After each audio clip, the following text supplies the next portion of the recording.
Boa tarde, Moçambique, boa tarde, mundo, e a todos que nos acompanham nesta edição do Análise, aliás, Internacional, do Debate Internacional, aqui na AFTV, em especial, portanto, a todos que da diáspora têm estado a mandar os seus feedbacks, aquilo que é o seu posicionamento, a sua ideia, as suas propostas e também um conjunto de, tanto de caminhões, assim, se nos permitem brincarmos com a língua, de desejos de que as coisas aconteçam muito bem. Queremos agradecer por saber que quem está sempre a acompanhar este programa, este debate, e quando se trata de moçambicanos na diáspora, deixa-nos um pouco mais felizes. Quero também, de forma especial, a um telespectador internauta, digamos, um pouco especial, de uma ou de outra forma, porque pelo menos entrou em contato connosco esta semana o Namborete da cidade da Beira, que congratulou-nos pelo programa, e queremos também retribuir assim,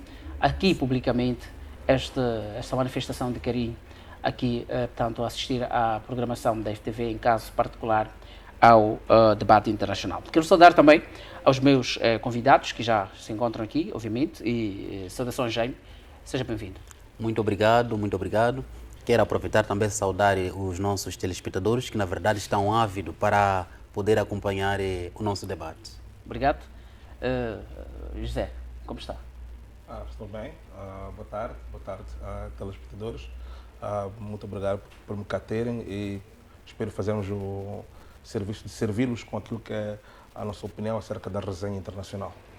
Muito bem, resenha internacional é exatamente isto. Este é o nosso prato principal, e o nosso prato principal não tem sido outra coisa senão, nos últimos tempos, há uma pauta, uma agenda que é bastante conhecida, que é a situação na Ucrânia. Portanto, continuamos a acompanhar este dado todos os dias, conforme temos dado a entender. Há novos dados, novas revelações, novos elementos que nós vamos trazer, e esta semana tiveram, sem sombra de dúvidas, lugar a algumas situações, alguns eventos que vamos aqui abordar. Um deles é a questão da provável, portanto, a manifestação pública, pelo menos verbal, da intenção de adesão da Finlândia. Portanto, a Suécia e a Finlândia têm dado passos, pelo menos, mas do ponto de vista institucional, já pelo menos a primeira-ministra e presidente deste país vieram publicamente a manifestar esta intenção. Finlândia está, portanto, pelo menos Jaime, aliás, o José, pôs-o assim, Jaime, a manifestar esta intenção. O que é que poderá estar a significar este fato? Na semana passada falávamos da possibilidade de do reforço do papel da NATO. Esta situação não estará a fazer jus a esta nossa análise na semana passada? Pronto,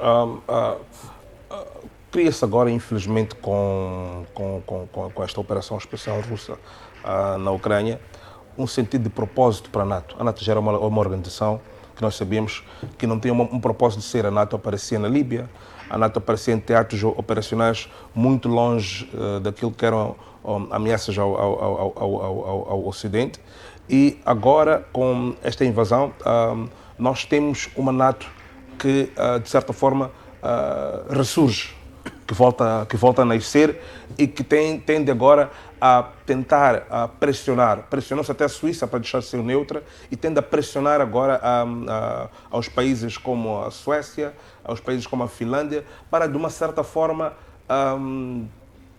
tentarem humilhar a Rússia. Dizer, tu não querias que a Ucrânia entrasse na NATO, então pode destruir a Ucrânia, mas também vai estar sitiada, porque já temos os países bálticos que já estão na NATO, mas vai ter do outro lado os países como a Finlândia e os países como a Suécia, que são países tradicionalmente neutros. Aliás, são neutros por causa de um acordo que houve entre a União Soviética na altura, e os Estados Unidos, que deixou 3 países neutros, que era a Áustria, que era a Finlândia e que era a Suécia. Mas é uma forma dos Estados Unidos apresentarem, e da NATO e da Europa apresentarem este feito como uma derrota, portanto, para Vladimir Putin e para a Rússia, que começaram com a intenção de impedir que fossem sitiados, e para dizerem que agora tu já estás sitiados. Mas estes países, como nós vimos bem em análises até da mídia ocidental, em termos de valor agregado, não acrescentam muito valor à NATO. Não um dado novo que se vai trazer. E a Rússia também já disse abertamente que ia usar um deterrente, que é a colocação de armas nucleares táticas ao longo da fronteira. Isto é uma coisa que aterroriza muito aquilo que são os fazedores de opinião em países como Finlândia, em países como Suécia, que são países altamente liberais. Então, este é o passo que os governantes estão a dar, mas aquilo que vai ser a resposta da Rússia, nós depois vamos poder ver se a opinião pública, que sempre dormiu em paz, que sempre teve, desde os tempos mesmo da União Soviética, sendo eles os vizinhos mais próximos, nunca tiveram um ataque, nunca tiveram uma ameaça, como é que esta opinião pública agora, quando for a dormir, a saber que tem armas nucleares do seu lado, vai reagir? Eu ainda acredito. Esta questão da colocação das armas nucleares, depois olharmos para aquilo que foi a declaração de Vladimir Putin esta semana, em relação a esta probabilidade, a possibilidade da adesão da Finlândia,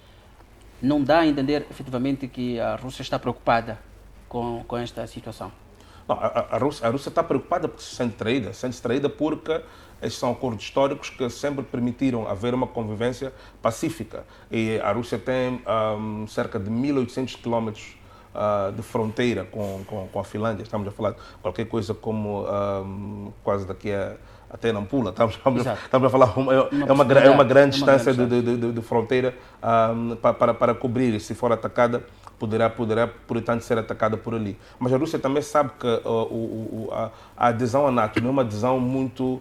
É um processo com muitas fases, não é um processo acelerado. Nós nunca vimos um membro entrar na NATO e ser admitido como membro oficial em poucos meses. Então, o discurso de Putin mostra sim, mas é mais uma mensagem direta para as elites e os fazedores de política na Finlândia, para que se ponham a pau e saibam das consequências. Exato. Já quero também que olhe a coisa nesta vertente, portanto, uma possibilidade da NATO estender mais o seu alcance. E depois, a minha questão fundamental aqui é se os países que tinham adotado a neutralidade agora abrem mão desta neutralidade, nós estaremos aqui numa situação de que a Rússia vai sentir-se legitimada com as suas ações de agressão, tendo em conta que os próprios países que tinham acordos rasgaram, de alguma forma, estes acordos.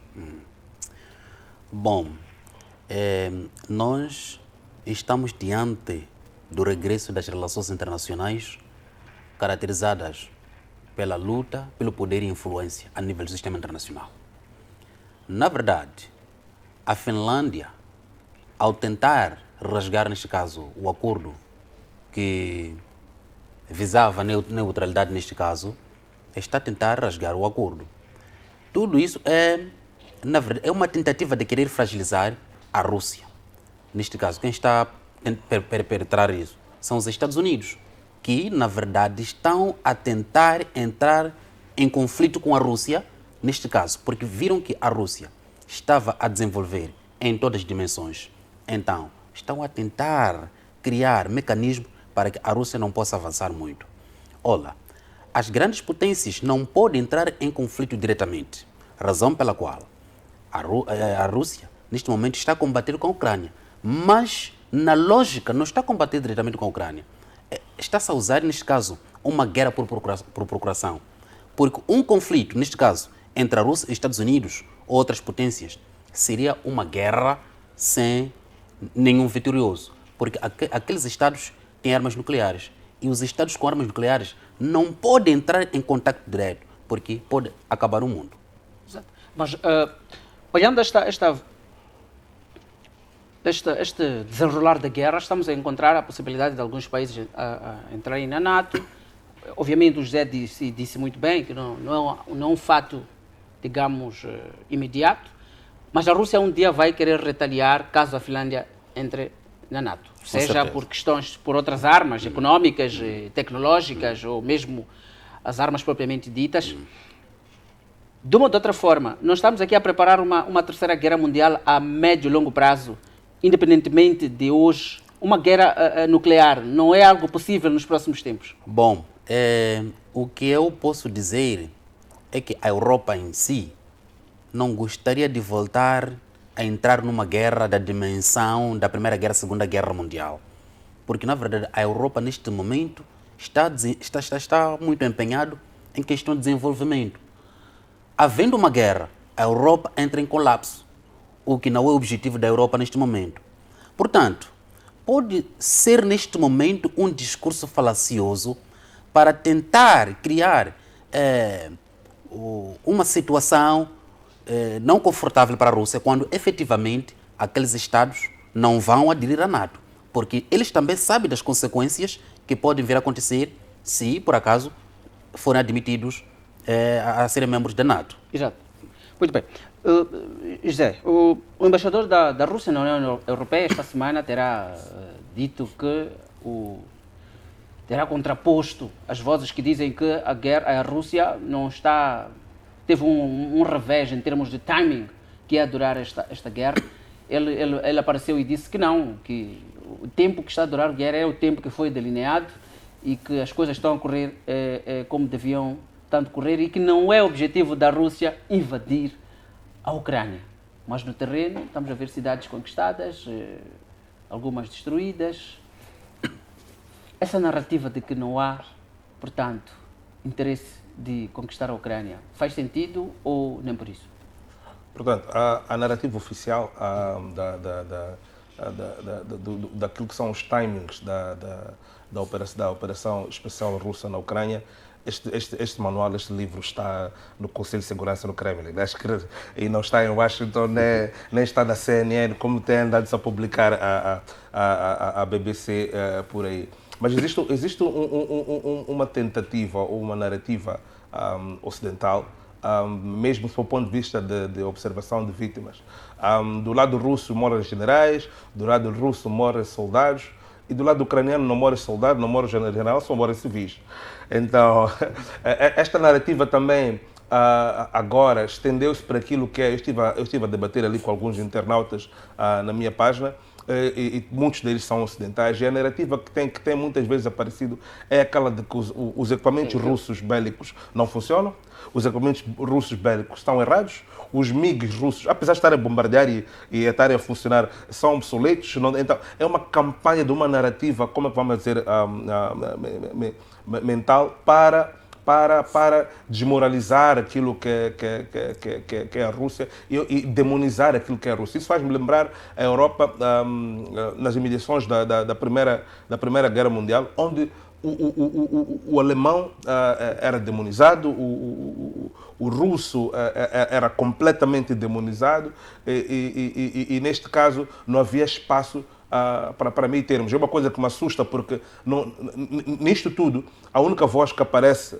de valor é a voz do Papa Francisco, que diz que há cotas para os dois lados da guerra, e há pouco tempo até que lhe valeu alguns pontos percentuais o Lula da Silva, mas atores que não estão nos locais de tomada de decisão. Portanto, voltando àquilo que é a sua pergunta, que queria dar este background para poder responder.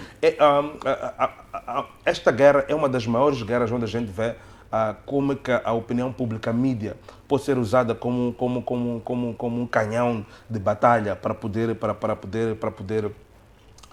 destruir. Os russos disseram que, segundo eles, existe um movimento de xadrez que eles gostam muito. Se o nome não me trai, é Troiovska, que diz que vais primeiro destruir, mostrar que a intenção é outra, destruir o outro lado, para depois considerar aquilo que era o seu verdadeira intenção. Olha, a Rússia sabe que nas partes, a partir de Kiev para lá, a população é etnicamente ucraniana, em termos de língua que falam, é etnicamente ucraniana e com algumas minorias polacas e moldavas e húngaras, mas do lado onde a Rússia teria apoio. Porque a ideia da Rússia disse que nunca foi de tomar o país, de conquistar a Ucrânia. A ideia da Rússia era declarar o Donbass, aquelas repúblicas de Donbass, como repúblicas independentes, e depois anexar aqueles territórios etnicamente russos, ou etnicamente falando de russos, às repúblicas as correspondentes repúblicas de Luhansk e a República de Donetsk. Conseguiram agora fazer com a capital, que é Mariupol, que é a capital de uma das repúblicas, e agora estão a ir para um dos portos estratégicos que também tem maiorias étnicas russas, que é, que é a cidade de Odessa. Então, analisando por este ponto, eu não veria uma situação em que a Rússia teria, e não quero aqui parecer que estou a ser pró-russo, eu não veria uma situação em que a Rússia haveria de querer tomar um território onde tem uma população hostil, teria ali uma guerra eterna naquela situação. É preferível para ter a situação onde tem uma população etnicamente que se identifica com a população russa, em que em pouco tempo poderá pacificar e vender um sonho de uma unidade comum. Que não vai acontecer, por exemplo, se for a tomar zonas como Kharkiv, por exemplo, perto da fronteira com a Polônia, porque estará, primeiro, o corredor logístico é muito grande, e não fará sentido. Então, esta narrativa, eu tendo a ter um pouco de escepticismo. Exato. Muito bem. Jaime, aliás, sim. Mais um dado que ocorreu ao longo desta semana foi o fato da Rússia, provavelmente, na última sexta-feira, nesta sexta-feira, na verdade, foi convocada uma sessão do Conselho de Segurança, porque a Rússia apresentou provas supostas provas segundo as quais os Estados Unidos da América estão a colaborar na Ucrânia com a implementação de locais de desenvolvimento de armas biológicas. E estas provas poderão contrariar algumas resoluções. Estamos a ver aqui uma Rússia diferente que estava a colocar-se no campo militar, bélico, e agora também está a entrar do ponto de vista diplomático. O que é que pode significar isto? Seria uma fraqueza? Bom, eu não olho a ação da Rússia como uma fraqueza, porque a Rússia está numa situação vantajosa, porque é um Estado gigante militarmente, até se na verdade ainda não tomou toda a Ucrânia, é porque ainda não houve vontade, ou porque o objetivo central, neste caso da operação especial, não é tomar toda a Ucrânia. Então, se a Rússia está no campo da batalha e também está a entrar pela via diplomática, é por uma questão de querer também um reconhecimento a nível do sistema internacional. A Rússia não ser visto como um diabo, como é falado pela mídia ocidental, mas também uma Rússia que está preocupada com a sua segurança, neste caso, que teve que atacar a Ucrânia por uma questão da sobrevivência. Então, em geopolítica, os Estados não tem um termo que é usado, sentido de espaço. O que significa que os Estados não dormem quando se trata mesmo de um pedaço territorial, de um certo Estado. A Rússia, se tomou aquela decisão, é mesmo para garantir a sua segurança, para que os Estados Unidos não possam interferir nas fronteiras com a Rússia. Ademais, os Estados Unidos, na verdade, ao usar aquela guerra por procuração, neste caso, que estão por detrás a financiar armamento à Ucrânia, é, na verdade, querer vender também as armas que eles fabricam, entulhar a Ucrânia de dívidas, porque uma das políticas externas, neste caso, dos Estados Unidos, é fazer guerras para poder lucrarem, porque a economia norte-americana também funciona na base da especulação. Exato. E relativamente ao desenvolvimento das armas na própria Ucrânia, acredita que seja possível que tal fato esteja a ocorrer? Bom, acredito sim, e me parece que é um assunto não recente, só que como a Rússia ainda não tinha atacado a Ucrânia, ainda não tinha sido descoberto o assunto, ainda estava embrulhado. Agora, com a invasão russa, o assunto saiu à tona. E estas armas, falou de que os Estados Unidos têm estado a colocar armas, e obviamente, só para termos uma ideia, a Ucrânia diz que já gastou só de armamento cerca de 8 mil bilhões de dólares ao longo dos últimos tempos. Grande parte desse valor é de armamento adquirido por parte dos Estados Unidos da América.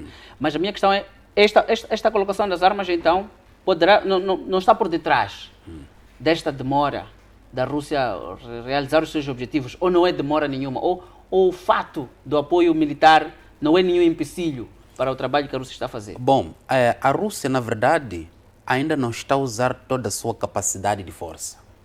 Razão pela qual ainda aquela operação especial está a seguir aquele rumo. Porque se a Rússia tivesse ou estivesse a usar, neste caso, a sua capacidade máxima, já teria dizimado a Ucrânia. Agora, aqueles armamentos que o Ocidente está a fornecer à Ucrânia fazem com que, na verdade, aquele conflito seja um longo conflito. Porque se não houvesse aquela ajuda, com certeza, acredito que o Zelensky já teria sentado com Vladimir Putin para que aquela operação especial, aquela guerra, terminasse. Exato. Mas também eu queria acrescentar o facto. Há uma percepção. A Rússia, claro, é um exército muito mais forte. Estamos a falar de um exército de 1 milhão de efetivos, com reservistas, com muito mais reservistas ainda, e com forças paramilitares, tem um exército de Chechênia e por aí em diante. Mas no terreno, a Rússia movimentou para esta invasão da Ucrânia 100 mil efetivos, entre vários tipos de... os militares poderiam nos ajudar, entre vários tipos de unidades e brigadas de vários tipos. A Ucrânia tinha um exército, até agora, que estava a combater na região de Donbass, de cerca de 200 mil, e mais outros 200 mil espalhados pelo país. Estamos a falar de 400 mil. Então, a razão da presença no terreno é de 4 soldados ucranianos para cada soldado russo. E se os Estados Unidos levaram meses para tomar um país como o Iraque, e eles fizeram aquilo que eles chamam de bombardear o tapete, o famoso carpet bombing, que é bombardear tudo o que existe indiscriminadamente. E a Rússia está a ser um pouco reservada, porque até acredita que aqueles são um povo irmão. A Rússia, as indústrias de internet da Ucrânia são da Rússia. A Rússia podia ter cortado a internet, podia ter bombardeado televisões, podia ter bombardeado centrais de transmissão de energia, podia ter bombardeado infraestruturas de transporte, e tem a capacidade de fazer isso, bombardear qualquer, não está impedida. Mas não fazendo isso e querendo fazer um progresso, a gente às vezes vê os tanques a serem parados pela população, e eles a contornarem, o tanque a contornar e a não bombardear. E a não fazer isto acaba fazendo com que esses 5 fatores que mencionei acabam fazendo com que o progresso tenha um certo passo, porque a ideia não é uma guerra total declarada, como eles chamaram de uma operação especial. Então, o timing vai ser muito condicionado a estas variáveis. Exato. Só falando da questão de respeito pela vida civil, esta semana há um vídeo que foi filmado, supostamente, de soldados russos já a matarem 2 civis a tiro, depois de despedirem um maço de cigarro. Acha que alguns desses comportamentos já tivemos no início, imagens de uma viatura, por exemplo, de um blindado que sobrepunha uma viatura? Acredita que são casos isolados de alguns, ou é a tal mediatização contrária do Ocidente? A questão do blindado foi uma questão que chocou-me muito, mas eu fiquei feliz porque nas minhas investigações e nas redes sociais, aquilo foi o que eles dizem, foi confirmado que era uma imagem falsa. Era uma imagem que tinha acontecido, se a memória não me trai, no Irão ou na China, há alguns anos atrás. Agora, estas imagens recentes, é preciso olharmos com algum cuidado para podermos confirmar. E uma das coisas que a gente pode dizer é que a guerra não é um campo de piquenique. Nós tivemos uma guerra aqui em Cabo Delgado e nós vimos o que está a acontecer. Os homens, os militares, às vezes estão numa situação de muito stress, não querendo justificar, mas é importante. Uma coisa é o comportamento de 2 militares russos, outra coisa é o comportamento do centro de comando russo. Uma coisa é o comportamento daquilo que é o exército russo, que é a diretriz do exército russo. O exército nazista, por exemplo, da Alemanha, tinha uma diretriz, ou o Estado Islâmico que nós vimos, tem uma diretriz para não respeitar aquilo que é a Convenção de Viena e os direitos humanos. Aquele pode ser, se for a se provar que é verdade, porque esta é uma guerra de muitas informações, de muita desinformação, diz que na guerra a primeira vítima é a verdade. Então, se for provado, tem de se investigar e tem de se trazer aqueles indivíduos à justiça. Isso é o que se deve fazer. Mas eu quero contrariar a narrativa de que este é o pensamento do centro de comando ou do exército russo, porque até agora temos visto uma abordagem diferente. Exato. Jaime, ainda na Rússia, porque são vários dados conforme eu venho estando a dizer, portanto, Ursula von der Leyen, que tanto apareceu esta semana a dizer que a Rússia, acusou a Rússia de ser ameaça direta à ordem mundial. Foi bastante incisiva neste aspecto, que atualmente a maior ameaça para o mundo, para a estabilidade do mundo, portanto, a chefe máxima, portanto, executiva da União Europeia, disse que era a Rússia. Como é que olha para estes pronunciamentos, olhando o fato de que existem outros desafios no mundo, mas ela taxativamente disse que a Rússia é que é a maior ameaça? Bom, na verdade, seria muito estranho se ele não trouxesse esse tipo de discurso, porque, na verdade, o Ocidente, neste momento, está a tentar de todas as formas combater a Rússia. Razão pela qual ela trouxe esse argumento, que, na verdade, acaba sendo um argumento falacioso. Porque, olha, a Rússia se atacou a Ucrânia porque tem um motivo. É muito diferente, por exemplo, da NATO, que já atacou vários estados, que aqueles estados, na verdade, não tinham nada a ver, estavam em paz. Recordemos-nos da situação da Líbia. A Líbia estava em paz. É verdade que Gaddafi tinha se ascendido ao poder através do golpe de Estado. Mas quando ele chega ao poder, observou a pirâmide de Maslow, as necessidades básicas do povo. Ele, é verdade, era corrupto, mas partilhava a riqueza com o povo. O que, na verdade, não alegrou o Ocidente. Por quê? A Líbia não estava de mão estendida para o Ocidente. O Ocidente gosta que os países estejam de mão estendida? Sim. E, na verdade, quando o Ocidente doa, impõe as condições de como é que você deve gastar aquele dinheiro. Então, essa é uma ajuda também tendenciosa. Muito bem. E como é que olha sobre isso também? E só para tentar concordar aqui com o meu colega, eu posso dizer que sim, a Rússia agora de facto a maior ameaça à ordem mundial.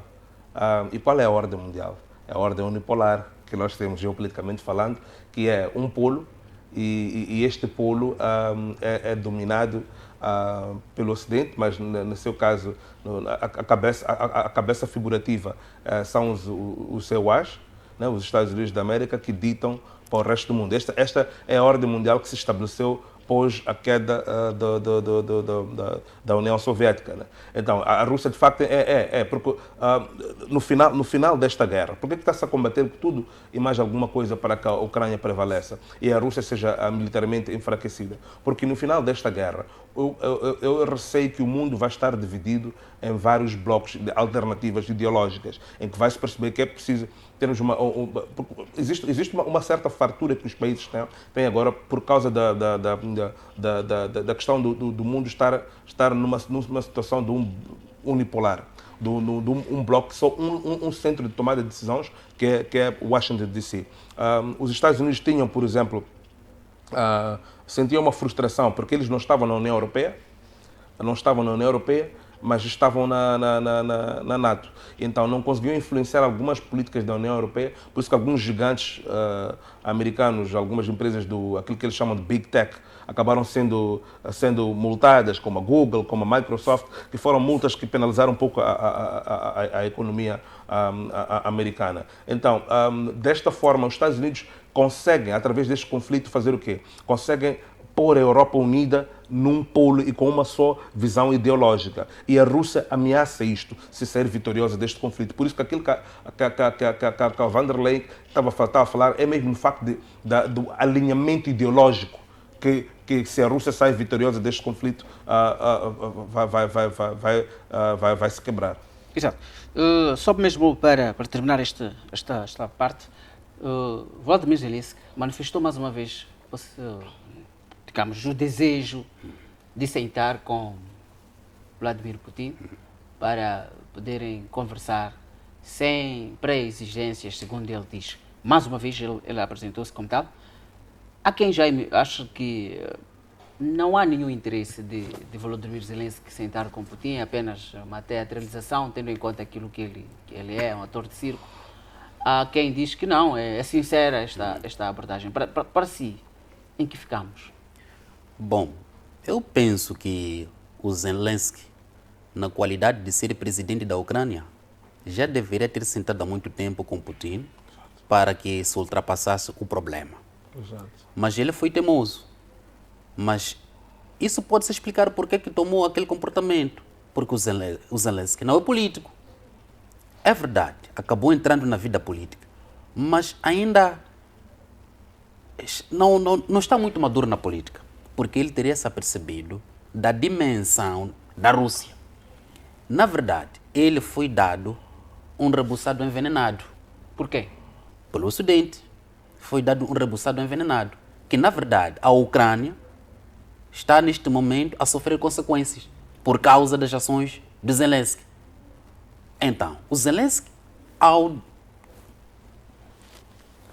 adotar, neste caso, aquela postura de querer conversar, neste caso, com Vladimir Putin, é uma tentativa de querer lavar a imagem de que ele, na verdade, não quer guerra, quer uma paz.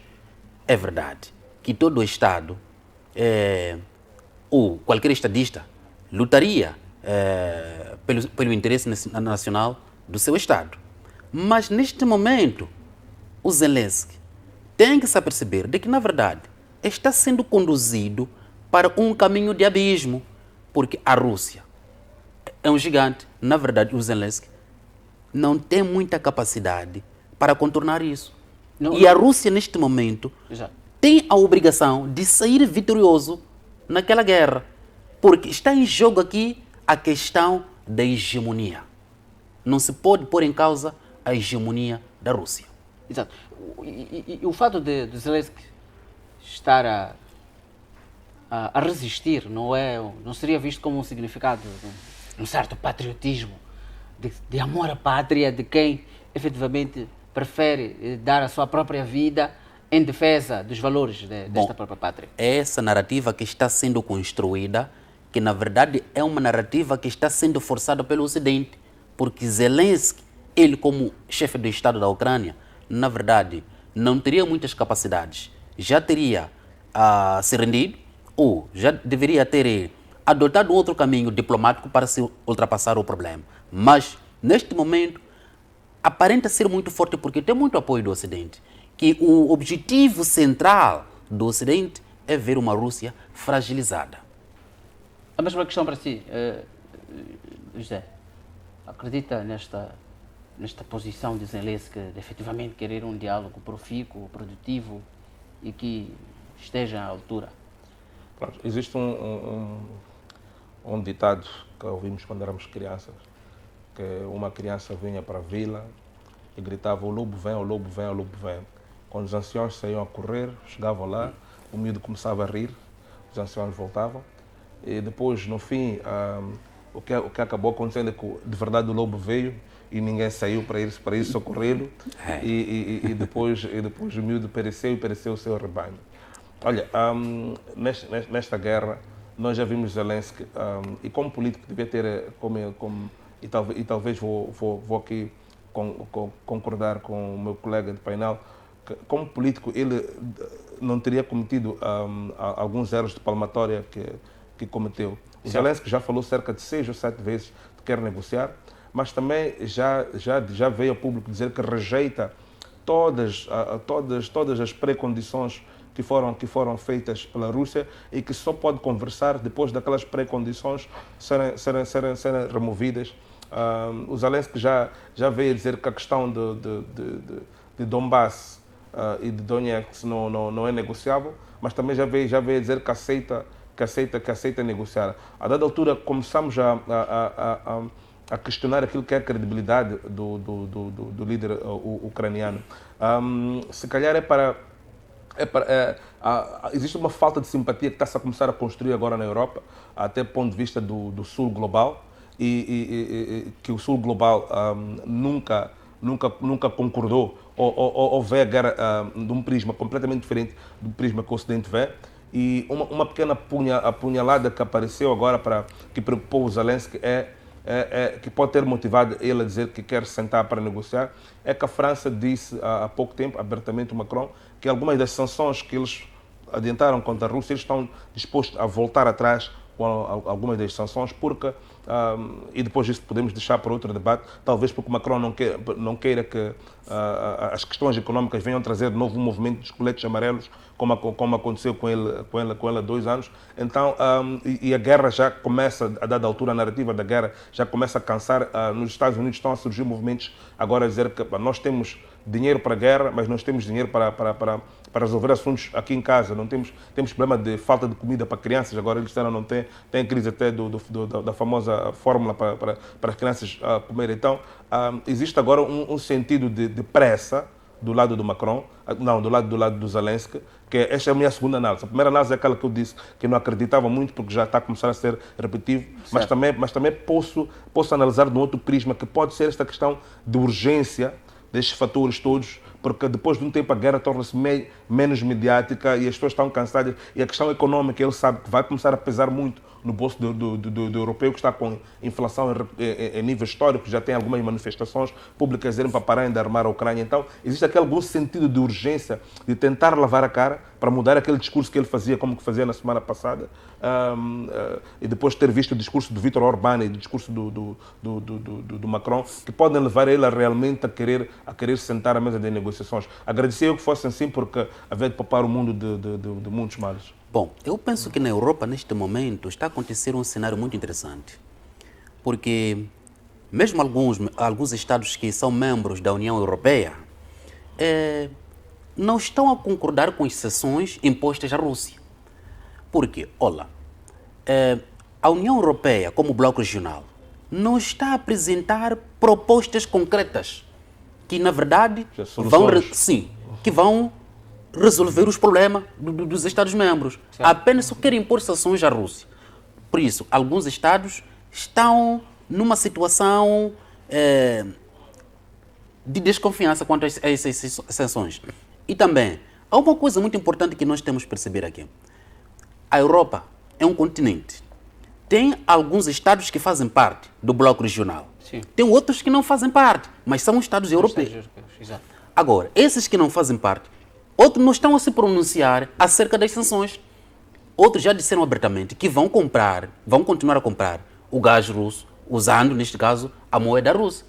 Então, aqui estamos diante de uma mídia ocidental que está a tentar trazer uma informação que não custou a verdade.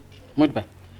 Bem, tanto verdade é o que tentamos trazer e buscar aqui no nível das nossas conversas, das nossas discussões. Vamos avançar já para o nosso segundo tema, que não deixa de ser verdade, o fato de que a Coreia do Norte lançou mais um míssil, tanto ao longo desta semana, tanto que é o terceiro míssil recentemente, ainda este mês, portanto, e acontece isto numa altura em que o mundo está com os olhos postos na Ucrânia e também, e o fato de que brevemente haverá uma viagem do presidente norte-americano Joe Biden à Coreia do Sul. Vamos já tentar entender a Coreia do Norte, o chamado homem do foguete, o presidente, o líder supremo, está nesta empreitada. O que é que poderá estar a significar isto? Que mensagem, efetivamente, Kim Jong-un estará a querer lançar com este lançamento? Bom, o Kim Jong-un, na verdade, se adotou aquele modelo de criar armas nucleares, é muito mais para a sobrevivência do regime. Porque se a Coreia do Norte não tivesse armas nucleares, aquele regime teria desaparecido. Olha, as armas nucleares, neste caso, não é para serem usadas, é mesmo para uma dissuasão, uma clara demonstração do poder. Exato. E o Kim Jong-un já disse abertamente que, se for atacado, vai usar armas nucleares. Na verdade, há uma relação de desconfiança entre a Coreia do Sul e a Coreia do Norte. Razão pela qual o Pyongyang, neste caso, tem vindo a lançar mísseis, a demonstrar forças para o Japão e para a Coreia do Sul. Mas, na verdade, essa demonstração de força não se limita apenas na região. Porque as armas nucleares, neste caso, podem bombardear não só aquela região, mas também, neste caso, aos Estados Unidos. Tem essa capacidade. Recordemos-nos que até 2017 a Coreia do Sul tinha 17 mil soldados dos Estados Unidos. Havendo uma ameaça, Kim Jong-un pode usar armas nucleares para dizimar, quando, na verdade, esse não é o objetivo dos Estados Unidos. Porque a intenção dos Estados Unidos, ao colocar bases, quer criar influências em todas as regiões. Muito bem. Para si também, é a mesma questão? Eu concordo, mas eu vou um pouco mais além. Nós sabemos que a Coreia do Sul tem, a Coreia do Norte, desculpa, tem aquele programa de ajuda econômica, pacotes de incentivo econômico e comida que os Estados Unidos e que o Japão e a cúpula dá em troca de para que a Coreia do Norte mantenha-se um país calmo, um país estável, apesar de ter aquelas armas. Então agora com a atenção toda virada para a Ucrânia, para o conflito russo-Ucrânia, a Coreia do Norte é como se alguém estivesse a disparar, a dizer, olha, eu ainda sou relevante, eu ainda estou aqui, vocês ainda têm aquele acordo que fizeram comigo e ainda têm de cumprir a vossa parte daquele acordo.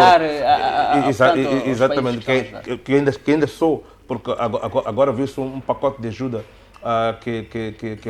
que o Japão prometeu para a Ucrânia como uma forma de lavar a cara por causa do seu projeto do pipeline, porque os países estão a fazer o que é politicamente correto nesta guerra para lavar a cara. Então a Coreia do Norte vem aqui reclamar que estes pacotes de ajuda podem ser importantes para mim e ela vem num momento inoportuno para as potências ocidentais, em que as apanha em contramão e elas vão ter de forma secreta, sem querer ser humilhados na mídia, de chegar a um acordo com Pyongyang para que esta tensão que está a acontecer no Oriente Extremo não vá atrapalhar aquilo que é o quadro de operações no leste europeu. Exato. E relativamente ao fato de que esta pressão acontece numa altura em que haverá uma visita do presidente dos Estados Unidos da América e ao seu arquirrival, aí do lado que é a Coreia do Sul, com um novo presidente. Ainda não conhecemos qual é a visão do atual chefe de Estado sul-coreano, recentemente eleito. Acredita que isto, de uma ou de outra forma, poderá ter alguma forma de retaliação ou simplesmente vai ser olhado como mais um fato igual a tantos outros? Pronto, refiro-me, por exemplo, ao Conselho de Segurança, por exemplo, ainda não se pronunciou.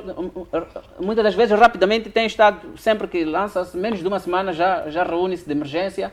Não aconteceu isto tão rapidamente agora, pelo menos agora até sexta-feira não. Temos um Conselho de Segurança um pouco fragilizado, porque os membros permanentes estão divididos. Temos num canto, posso dizer assim, a Rússia e a China, e temos no outro canto a França, os Estados Unidos e o Reino Unido. Né? Então, o Conselho de Segurança encontra-se fragilizado. Estaríamos a dizer que estão divididos no sentido verdadeiro e visível, porque sempre estiveram em alguns aspectos, quase sempre, com o poder de veto de um deles, as resoluções não passam, mas agora está claro, estão visíveis, se calhar podemos nos escusar a dizer assim. Desde a criação das Nações Unidas e dos membros permanentes com assento no Conselho de Segurança, nunca houve uma altura em que o mundo esteve tão dividido desta forma. Muitas das vezes nós temos um veto ou uma abstenção, como foi no caso da guerra do Iraque ou do bombardeamento à Líbia. Mas desta vez nós sabemos que é uma questão de que os membros permanentes estão divididos e que os membros do Conselho de Segurança, aqueles que são eleitos, são como que forçados a tomar posições. E uma das coisas que está a acontecer, sabe-se de antemão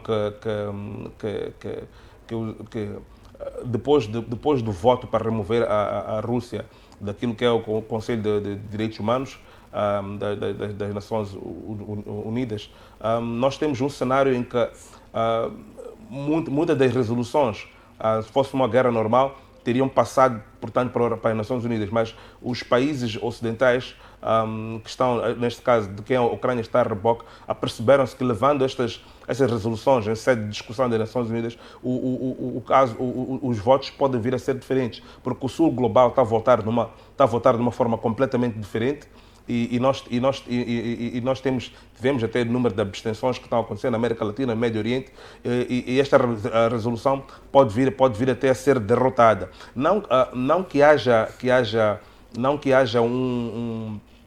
uma simpatia, digamos que dos países, a questão da Coreia do Norte, onde muitos países, até incluindo países africanos, têm uma visão muito clara daquilo que é a sua posição quanto ao regime de Pyongyang, mas que por causa da tensão que está a acontecer agora na Ucrânia, os países têm uma tendência de ter uma certa desconfiança em relação àquilo que são as intenções ocidentais contra essas resoluções a voto. E, por outro lado, só para terminar, eu diria que os países envolvidos na guerra da Ucrânia preferem estar a lutar com um único monstro do que com um monstro de duas cabeças. Então vão preferir por debaixo da mesa passar isso por baixo da mesa. E a Coreia do Norte fez isso também em terceiro ponto, como um timing. Viram o timing da visita de Biden, então fizeram estes testes para que Biden se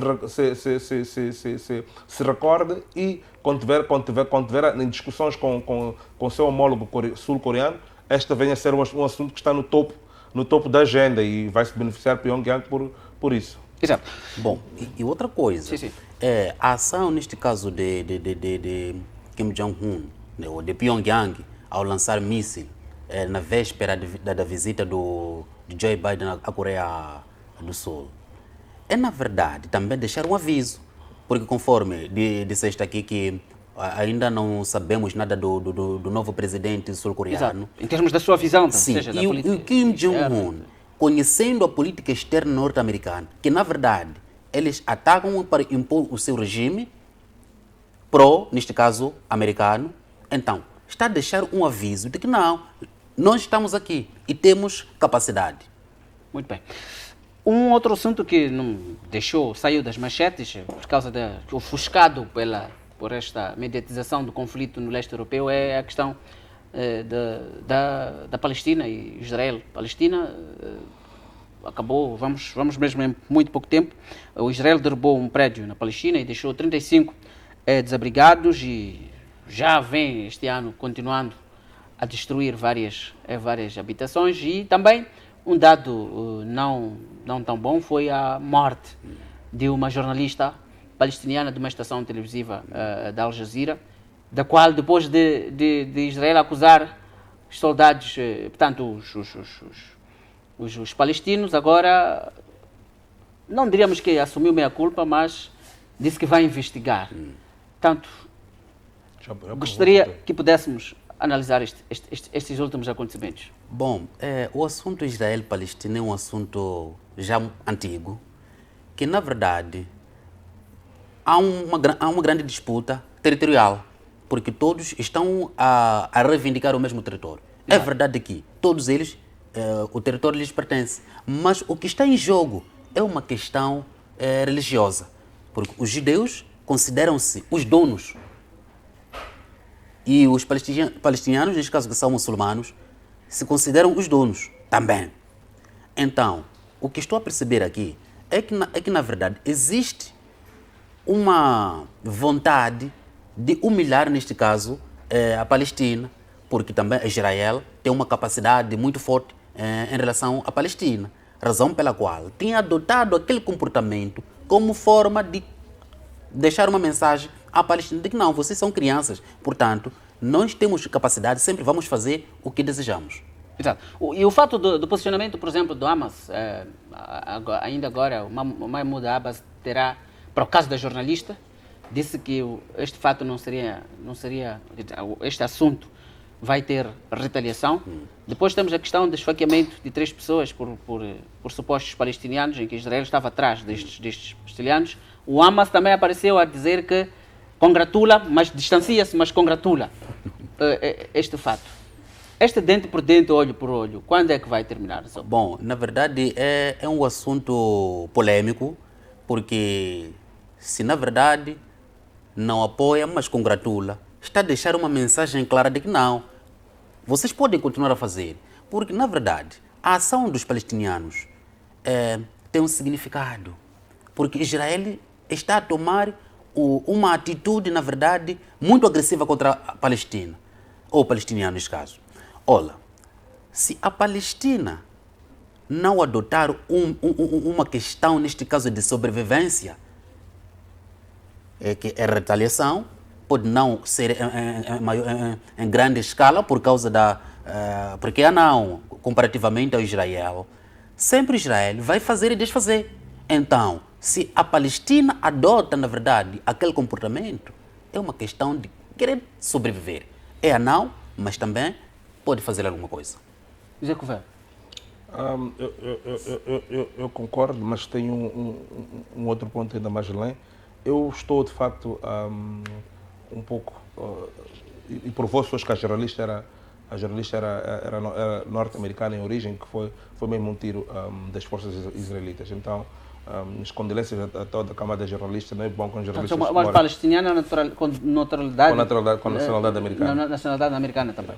Então, mas o meu problema é... Eu esperava, quando o Likud e Benjamin Netanyahu saíram de poder, que estava alinhado com uma linha mais extrema, o Likud e o Kadima, que estão alinhados com a linha mais extrema, que o Naftali Bennett, esta coligação de centro-esquerdista mais liberal, fosse ser mais aberta a negociações e estender um braço àquele que é que é a Fatah, né? Que é a Fatah, que é o seu parceiro nas negociações do lado da faixa ocidental do West Bank, né? E que a autoridade palestina também que a Fatah, que recebia esse balão de ar que era difícil ter na altura com os partidos mais extremos que dominavam o Knesset nessa altura com o anterior primeiro-ministro Benjamin Netanyahu.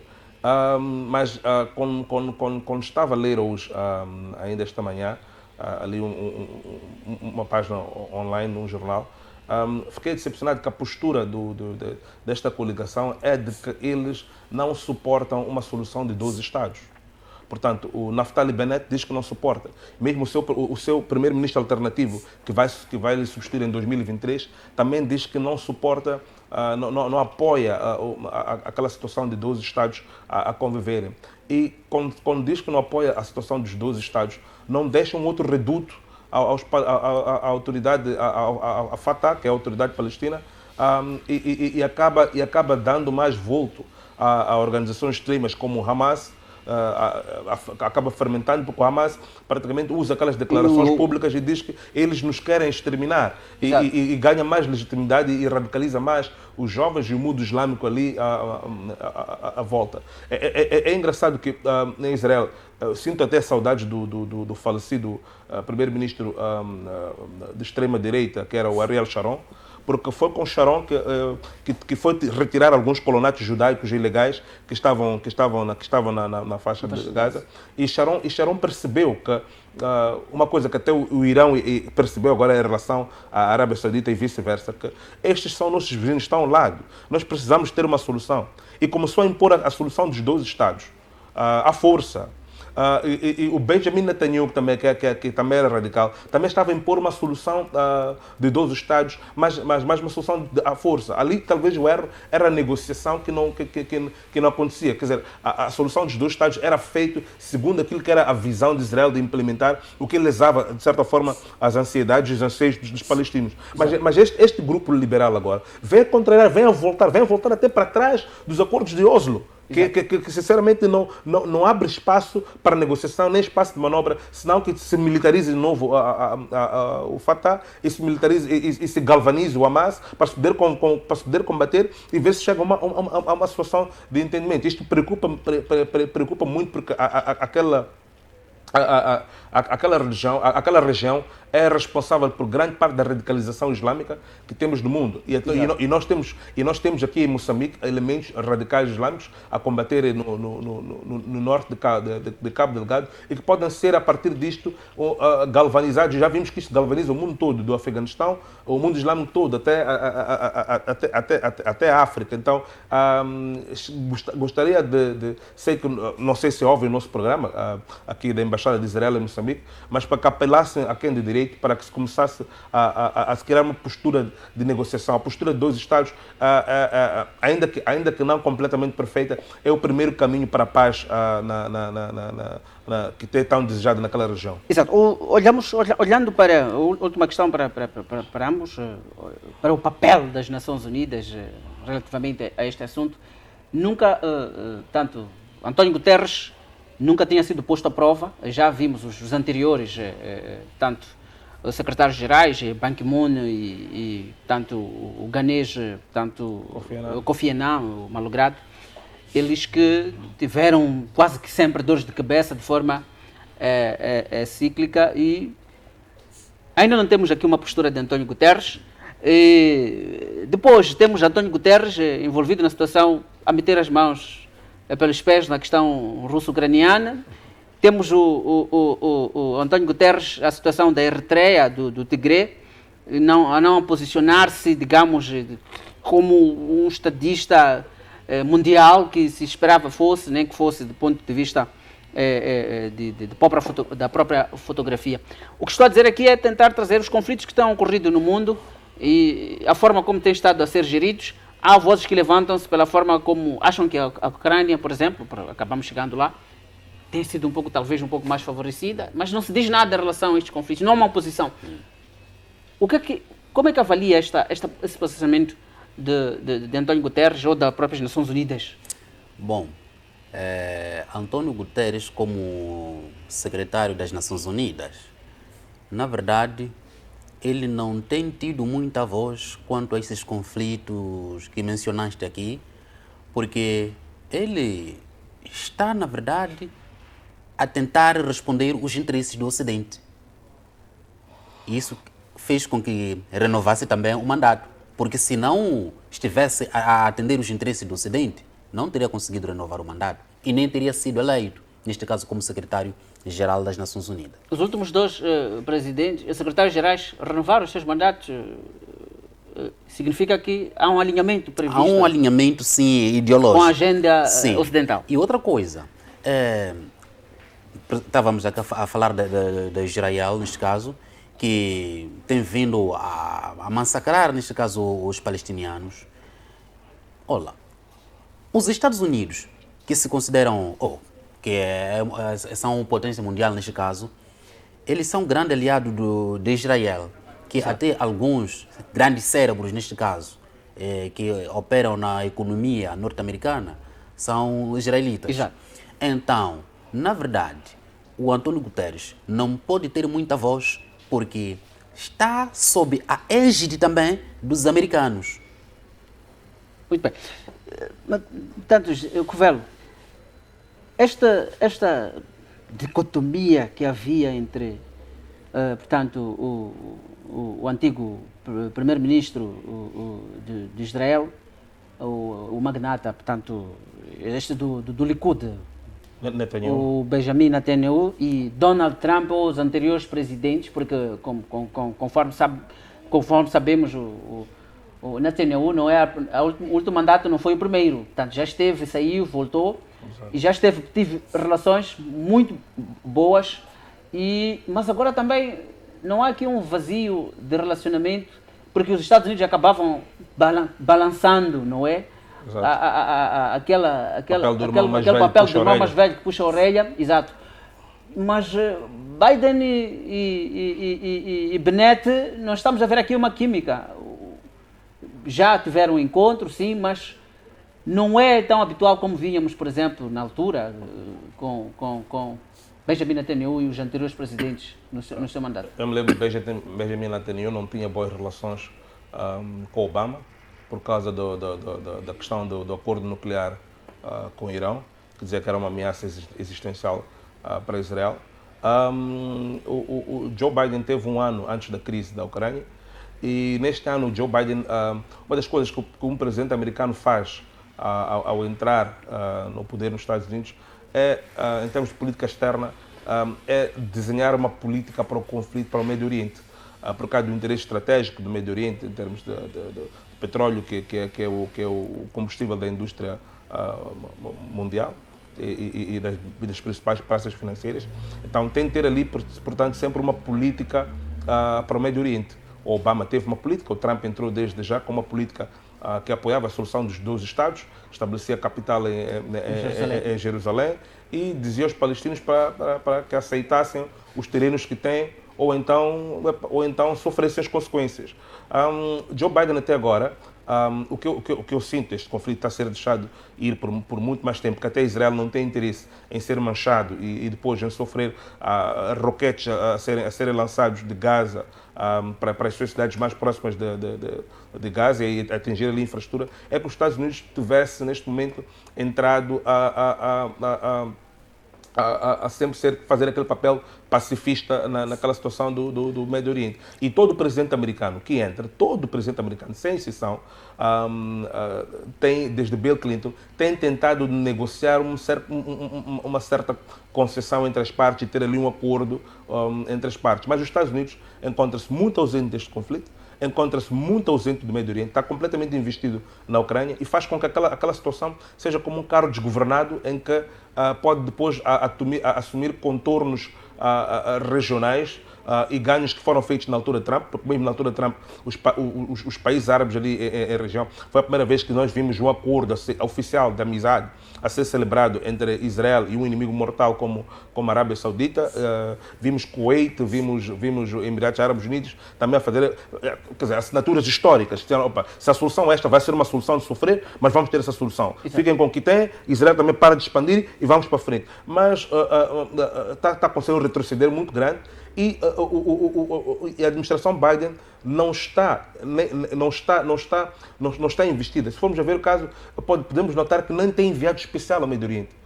Todas as administrações americanas têm sempre de nomear um enviado especial ao Médio Oriente, que vai ser responsável por aquilo que é a estratégia política para o Médio Oriente. Esta administração não tem. Eu, sinceramente, não sei o que está-se a passar nos corredores de decisão estratégicas em Washington e no Departamento de Estado, mas gostava que alguém assumisse as rédeas, porque o mundo já está a se ressentir deste conflito e não podemos depois retroceder em ganhos grandes que foram feitos como no Médio Oriente.